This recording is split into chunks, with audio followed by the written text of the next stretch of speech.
Good morning and welcome to Morning Pulse, the pulse of Nigerian politics, right here on Active Citizens. I have joining me in the studio today, as always, Ifoma Oji and Mr. Daniel Sacramento. Good morning. How are you all doing? Good morning. Good morning. Yeah, we're doing great. I know, you can see that.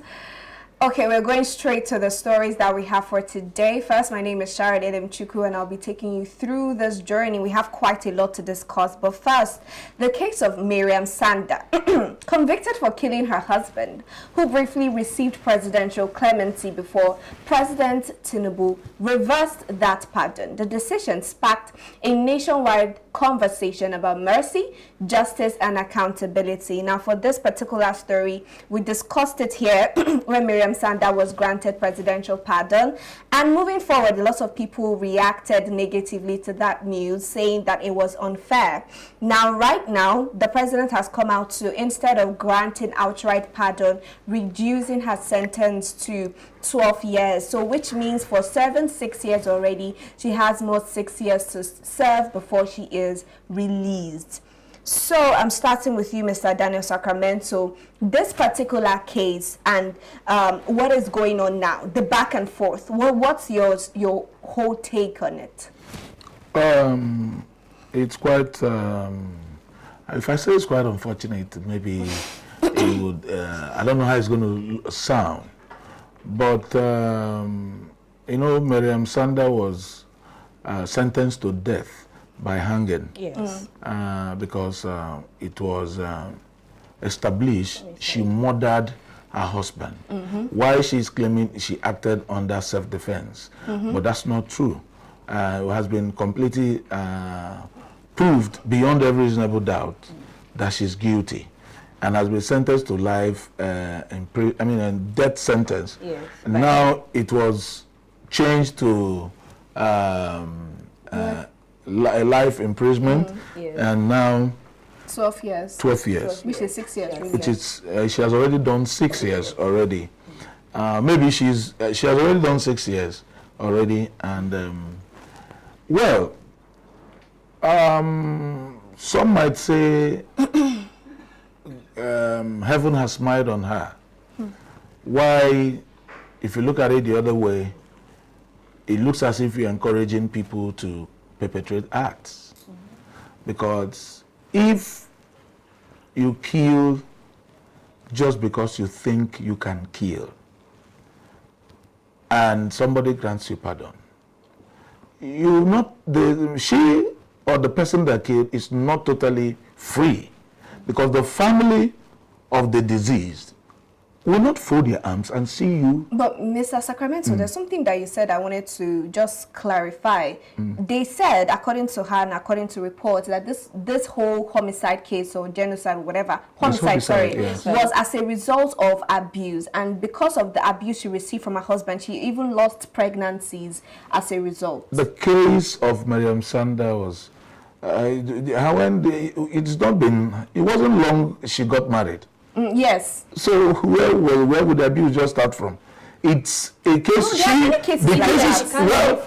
case was that it was about infidelity. Yes. It was about infidelity. Yes. Now you're married to a Muslim man. You expect that. You should expect that. Yeah. So she acted wrongly. Of course. Now there is no justification of taking somebody's life. Even in the case of self-defense? That is when it is self-defense. But they weren't able to prove that it was self-defense. That it was a self-defense. That's the genesis of why she was sentenced to death. Okay. And they went to they exhausted both to appeal and everything. And they stood with the technicalities that were there. Okay. But now, the issue is that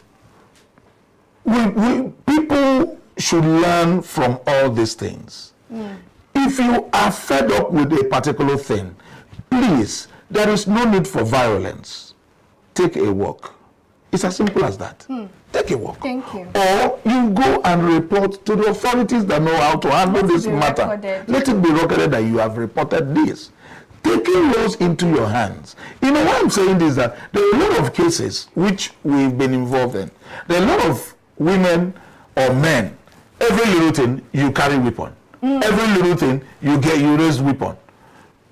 when the devil will push you to use that weapon, True. then that is when you will know that the Nigerian constitution that we say is 1999 constitution that is not functioning. You will know it's working. That is working very well. That is only waiting for the right time for it to work. Yeah. So what we're trying to say in essence is that Sarah Sanda, with the report we got, is that she has been of remorseful heart in the prison, good conduct and all those stuff. It's also a ground to grant pardon. Yes. You know, because the correctional centers, there are people that comes to take day-to-day activities of the inmates that are there, to see the ones that are, you know, that are really genuinely sorry for whatsoever might have transpired. Now, you might be pardoned, but that stigma, her name, your name, you even you coming around, seeing where you were staying before, passing through the area where that incident happened, it also play, you know, so not just about the family of the disease, she herself, mental health, yes. So that's where they need that's why the part of the things that is being you know, administers in the correctional centers on how for you to, you know, life after the prison stuff. So the back and forth might be the act of what I just described now, seeing the remorsefulness in her, seeing how good conduct she has been conducted, and so maybe that's why she has always been coming up whenever there is any presidential or governorship pardon or anything, her name pops up in it because of her good conduct in the correctional center. Thank you so much, Mr. Daniel Sacramento. Now, Ifoma, concerning what just happened, you know, Mr. Daniel has already touched on what his opinion is, but I'm also coming from the point of view with the whole back and forth where initially the president released 170 names of people he wanted to grant pardon to. Now, after he did that, there were a lot of reactions, people coming to complain, even from the judiciary. Everybody was just complaining about that, and they had to revisit that list. Now came up with 140. So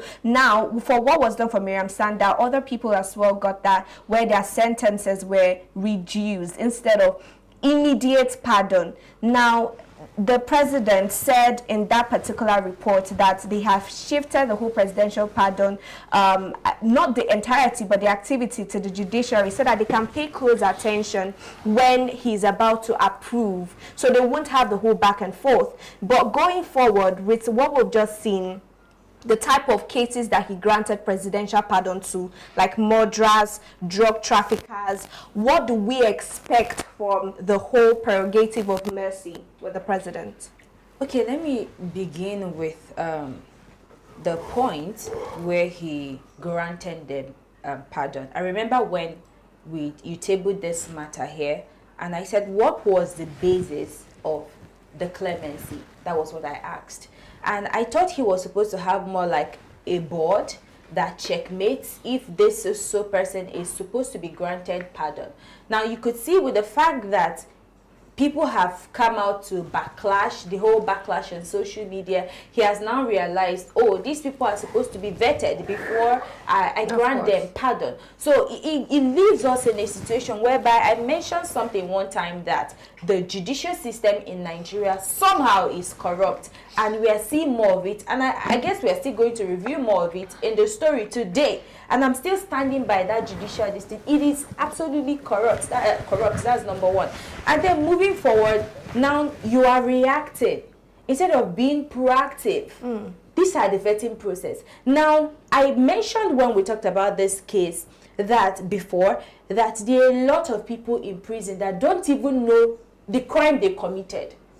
Some of them, they were maybe walking on the road, they just handcuff them and take them to prison. And up to date, no hearing at all. They are still in prison. Now, the people with top tier criminal activities, you are pardoning them. You see, you could see the whole thing is opaque. It's really not making sense in the first place. Okay. And then I love the fact that, I mean, for the fact that people have come out to protest, he now went back to review the entire thing. It's very much okay.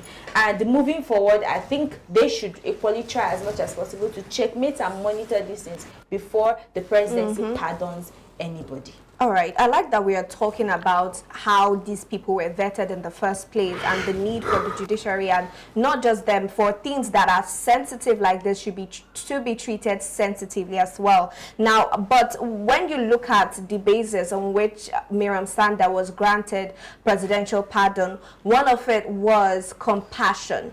Now, how can we, or how do we advise that the presidency balances compassion with accountability in such serious crimes, Mr. Daniel? Okay, it's quite simple. We have the judiciary, you have the Attorney General of the Federation. Whenever the presidency or the executive decides you want to, show mercy, there are level of crimes, the level of people that ought to, be showing the mercy. And it's very simple. How do you come about it? There are committees that should be set on board. People then get the law. There's this body, I'm trying to remember their name. They are the ones that will come together, the committee and this body. They look at everybody's file, depending on from what year or whatever you want to start showing some level of clemency to. So you look at them, and there will be a level of interview within the confine. If it's in the whole federation, you want to do that, fine.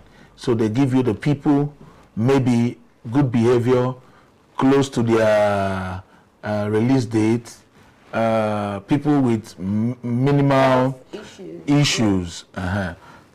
Even when we talk about, capital punishments, there are certain people that we talk. There's what we call manslaughter. There's one act of defense that you're trying to defend, and death occurred. So those level of people, it wasn't an intentional act. Irrespective, they said that ignorance is not an excuse of law. But there are some people, it wasn't their intention, like an accident.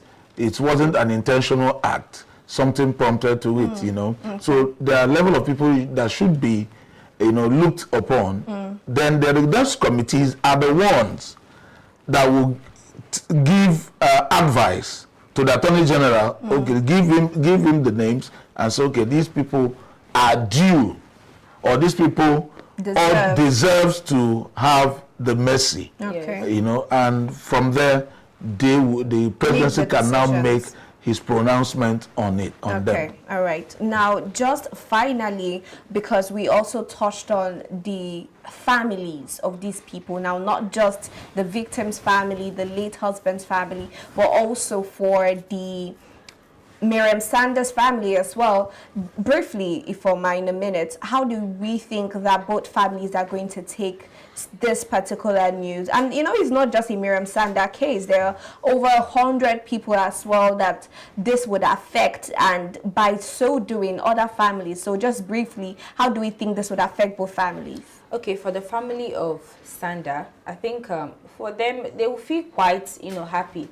I know initially, and her children, because they kept mentioning initially when she was granted the clemency, they were happy, and then the reversal, at least 6 years is not that much. Then for the family of the husband, I think to them it will feel more like unfair. Just like I mentioned then, that to them it was more like finding closure and justice for the unfortunate death of their son, and you're granting a grievous incident or an action like that clemency. For them, they'll feel like, oh, the justice system in Nigeria is quite unfair. And same thing with Nigerians, they will think same. But at the same time, I think maybe because of the fact that she has been remorseful and with good conduct, and for the fact that, I mean, she feels, you know, quite remorse, for whatever happened, and she has agreed to more like make amends and the rest of it. Maybe it could actually set the right pace for others to follow, and not just that the family. Thank you so much, Ifoma Oji. Now we're moving, still talking about our judiciary system here in Nigeria. We have to move to an equal case as well. Talking about justice for Ochanya. Now, just a quick backstory. This is about a 13-year-old girl called Ochanya Ogbanje, who died in 2018 from complications due to sexual abuse by her guardian lecturer, who is a lecturer, Andrew Oguja, and his son, Victor, while living with their family in Benue State. Now, this caused, the prolonged sexual abuse caused VVF. And this is a condition where a hole forms between the blood and vagina, causing continuous leakage of urine and waste. Now, after this incident, there were protests, and it was loud during 2018. And in April 2022, the Benue State High Court acquitted Andrew Oguja, ruling that the prosecution failed to prove its case beyond reasonable doubt. Justice Augustine, who delivered the judgment, stated that the medical test result from the DNA specimen did not match the samples taken during the autopsy, and that the prosecution's evidence was inconsistent and unreliable. Now, for the mother of the day, that's the mother where Ogbanje went to spend time with, they took her to prison for 5 months, which is against what it's supposed to be. It's supposed to be 5 years with a bill of 500,000 naira, but it was reduced to the mother. It was reduced to 5 months. Now, the sister who came out to make this known to the public, you know, that's the person of Winifred, they didn't let her come testify in court because of obvious family interference. Now, this is 7 years later. The man in question, the father who abused this little girl, is out in the open, working freely as a lecturer. The son has a music career, the person of Victor, working freely. And from the three of them, the son, the father, and the mother was the only one who spent time in prison. And you know, when you look at the entirety of this case, the judge is saying that they didn't provide enough evidence. Now we are coming back now to seek for justice, and I'm starting with Mr. Daniel Sacramento. The state of our judiciary, and not just the judiciary, but law enforcement agencies. How is it that in 2025, or even before now, we are still talking about failed judiciary and failed law enforcement agencies in Nigeria? It's very simple. We have no working system. We have no system that takes accountability. Most of the times when you get to some of the police stations and security offices, you find the way they treat files. Yes. You find that at the time they begin to look for files, you don't have computer that once somebody's name pop up immediately, you get the data of the person's comes up, and you know, very simple. So most of the times you find out that when you get to the correctional center, you see a lot of people who have been awaiting trials for more than 30 years. Why? Because their files could no longer be found. They are there. They are at the mercy of whosoever. Now, the case of this young girl, that the teenager that just died. She didn't just die. No, I know. What I mean, she died then. Is quite unfortunate that something of that nature happened, and there was no justice. Yes. The justice is, you know, most of the times, when you are in a corrupt system, it's quite fortunate that you hear stories like this. You know, because maybe the family of the girl has nobody. Exactly. They have nobody, they cannot purchase a lawyer, and most of the times you get a lawyer who is meant to, you know, stand in for you. The lawyer will go to the other lawyer and negotiate without your consent, and when you come to the court, he will make sure that you lose the case so that justice will be perverted. you know. So it's quite unfortunate. It's because there is no working system. Okay. So that's one of the... Because there's no working system. There's no working system. Integrity is always a question, always have a question mark when it comes to what in our system in Nigeria here is integrity. Because when people have integrity, when people understand the nitty-gritty of justice, what justice means, because if they know that justice heals the wound, maybe integrity will be at play. Okay, if they know that justice heals the wound, that is really well said, Mr. Daniel Sacramento, because one of the things that people are saying is that this young girl's spirit is not at rest. I mean, not being granted justice years later. But, you know, we are talking about our justice system having a question mark. And the other day, we talked about a new bill that the Senate wants to pass, saying that anyone who harms or abuses or molests a minor is supposed to be life in prison, to be sentenced to life imprisonment. That is still being passed into law in Nigeria. But now, with what happened, Ifoma, seeing that the two perpetrators of this heinous crime are still left walking the streets of Nigeria without justice being served, do you think that with this new cry for justice, it's something that we can achieve now? Yeah, I think it's possible for us to achieve that. That is, if everybody plays vital roles, both the civil societies, both the media, because for the fact that this came up, it means that somebody is on the ground working to make sure that this girl gets justice and the family too. Now, I just wanted to talk about the justice system because I feel like I didn't really, buttress on it, the fact that we don't have a working system.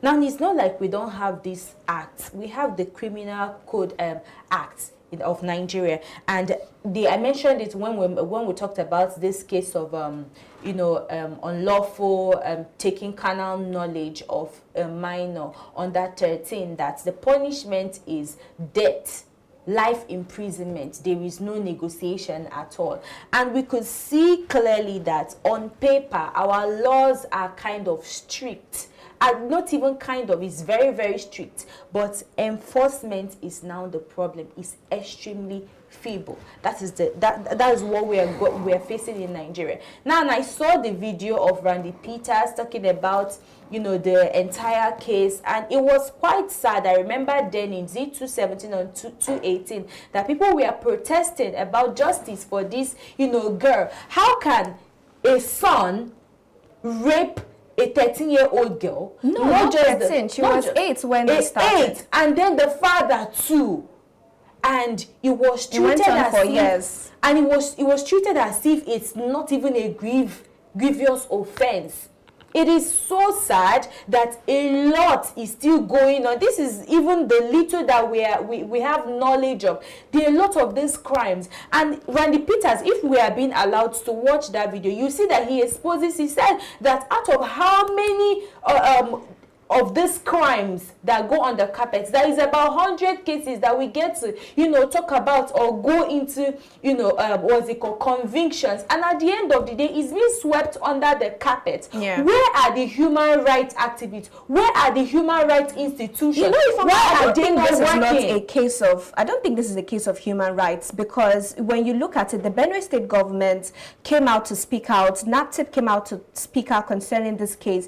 It was the case of law enforcement agencies not doing due diligence. So why? Because the judge said was that the autopsy results, now they conducted an autopsy on the girl, and they found out that the specimen from the girl and that of the man, the father, did not match. I think it was just that of the son that matched, and even after that, they didn't give us any follow-up on what happened to the son. But for the father, the judge said that this is it was not beyond reasonable doubt, and because of that, he couldn't judge based off of what they provided him, because in a court of law, he won't move with emotions. They would move with facts and evidences. So if we are faulting, it is the law enforcement agencies that did not do due diligence to make sure that the appropriate or the complete file was presented during the court. This is what people are asking for now. Now we are just going to move on. We have to move on to the next story, which is us touching slightly Nigeria's newly appointed service chiefs on Wednesday, they pledged to overhaul the nation's security architecture through strategic foreign partnerships, local arm productions, interagency collaboration, and all of that. But I want us to touch on briefly, Mr. Daniel Sacramento, on these service chiefs that were sacked initially and the newly appointed service chiefs in Nigeria. Okay. Last week, the president removed the service chiefs because of a perceived coup, and some would say mostly the high level of insecurity that is still ongoing in the country. Well, normally it's a normal routine or normal culture in whenever you've been appointed. The presidency or the executive, the governors have right at any point in time to take the person off. And now new people have emerged. We have the likes of Lieutenant General Olufemi Oluyede. They are all in now as the Chief of Defense Staff. We have Major General Wahid Shaibu, the Chief of Army Staff, Real Admiral Idi Abbas, Naval. So all these set of people is trying to bring them in for fresh ideas.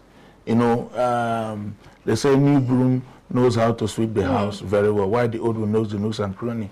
So these people are not new. They've been there. They've been in the system.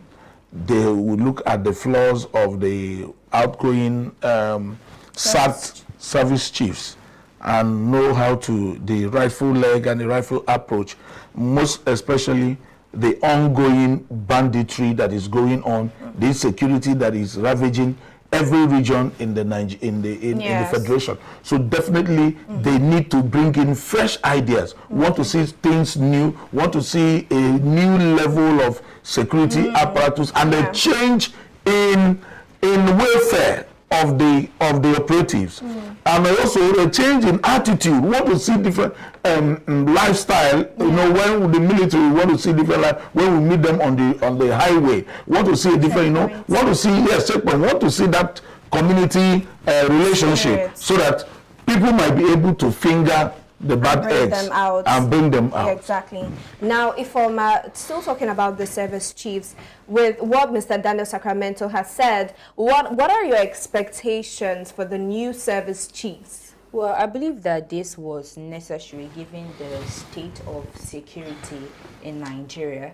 But another thing I would say, appointment without systematic reform, it's kind of begs to ask the question if this will even work in the first place. Now, this set of the newly appointed service chiefs, I think they need more training, not just more training. They need logistics, not just more logistics. They need, proper equipment and the rest of them. So those are the things that the government should equally put into consideration. But at the end of the day, I think we are going to, for the fact that the old ones are gone, we're expecting fresh ideas, fresh strategies from them, the equipment, achievements that the old administrations couldn't, achieve. This new people, maybe with the fact that they are new and because they know a lot of terrains and, behold, this positive energy with them. They might actually bring, security more tighter in Nigeria. And I believe that this is, for me, is a step in the right direction. But we are still going to speculate and see what happens in the next maybe 1 month. It's a step in the right direction. Well, thank you so much for joining us here on Morning Pulse. To my analyst in person of Mr. Daniel Sacramento, thank you so much for joining us today. And as always, Ifoma Oji for joining us today. And to you, our viewers, we say thank you for joining us as always. If you're yet to subscribe to our YouTube channel, please endeavor to do so. It is free.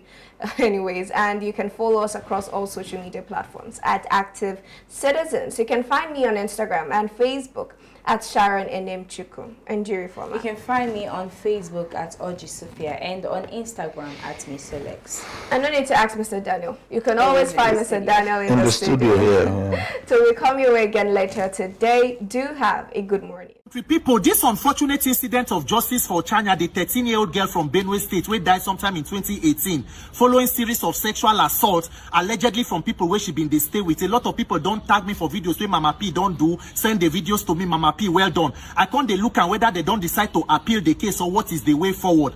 Because Nigerians, I just they pray. May God give us the wisdom and courage to not only address the symptom of a problem, but for us to fix the root cause of our problems. Because as I go always insist, any law enforcement or police that cannot protect the life of the living cannot give justice to the dead. We go just they complain the way no more people go they suffer.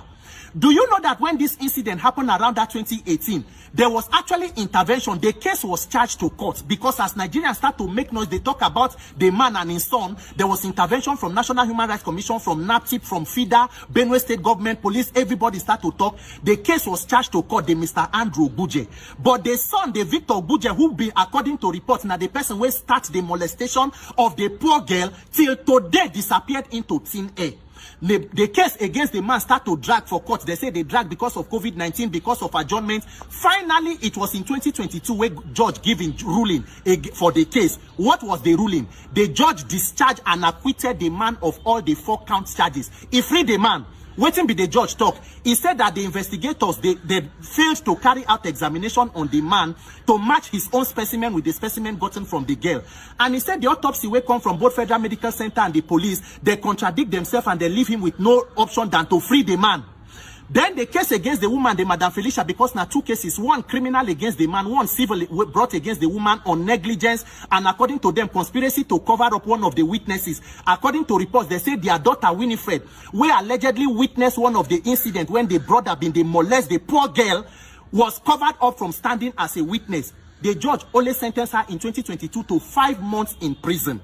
Meanwhile, the NAPTIP Act clearly prescribes that anybody who without lawful excuse willfully obstruct the work of NAPTIP is liable to a prison sentence of not exceeding 5 years or a fine of 500,000 or both. But the court only gave her 5 months in prison. Nigerians, that now begs the question of where is the justice? So the option was whether to appeal or how to go ahead, because the family being even they complain of the resources moving from where they stay, whether to or where to Makodi, where the court they, where be the money, and for all of those years, imagine the stress on the family. Because unfortunately, law is not morality, law is not religion or sentiment. Something is not true because you say it is true. Something is true because it was proven to be true. A lot of these rape and sexual assault cases, they lay fallow in the courts. Go and check even the NAPTIP sexual offenders register, less than 500 convictions. So with all the cases of rapes, do you know how many people like Ochanya still they exist for this country? People who are molesting children. Most of the women who experience sexual assault and rape, it happens to them by people who are very close to them. The conviction rate is very low. According to ICIR, from investigation from 1975 to 2019, Nigeria has convicted rapists less than 100, as many as the complaints are. Between 2023 and 2024, more than 1.4 million reports. Where are the convictions? Why? Judiciary, law enforcement. You go see cases where everybody go say, okay, make the prosecute, carry the case, go before OC gender, make the carry go before judge. Judge go feed even the thing say the person is guilty for my mind, but where is the evidence? Because it has been completely destroyed by the law enforcement who are supposed to investigate. When you destroy the evidence, that is where the job of a professional and trained law enforcement system comes into play. And also to ensure that your institutions are working, especially law enforcement and the judiciary.